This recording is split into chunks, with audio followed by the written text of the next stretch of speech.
यति बेला पुनः हाम्रो सम्पर्कमा हुनुहुन्छ कोही श्रोता, उहाँलाई स्वागत गर्छौं। हेलो हजुर, नमस्कार। हजुर नमस्कार। हजुर नमस्ते। नमस्ते नमस्कार। कुन ठाउँबाट को बोल्दै हुनुहुन्छ?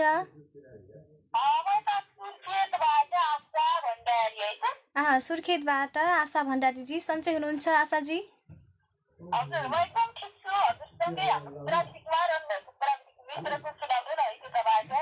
हामी पनि सन्चै छौँ भन्नुपर्छ। अनि के गर्दै हुनुहुन्छ यति बेला आशाजीले? गोठालोतिर हुनुहुन्छ, बाख्रा चराउँदै अनि प्रोग्राम सुनेर रमाइलो गरिराख्नु भएको थियो होइन?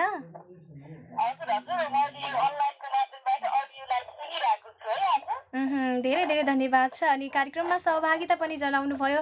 खाजा नास्ता भइसक्यो त यहाँको?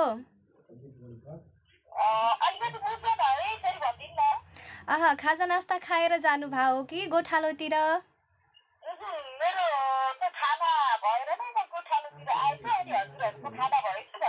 हाम्रो पनि भइसक्यो भन्नुपर्छ। अनि के सुनाउनुहुन्छ आज प्रोग्राममा यहाँले?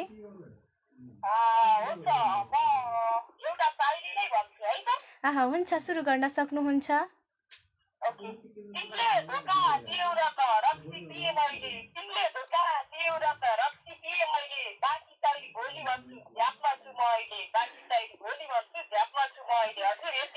एकदमै मिठो शायरी सुनाउनु भयो। धेरै धेरै धन्यवाद छ आशाजीलाई। र आगामी दिनहरूमा पनि साथ सहभागिता जनाउँदै गर्नुहोला। अन्त्यमा छुट्नु पूर्व सम्झना र सन्देश कसका लागि?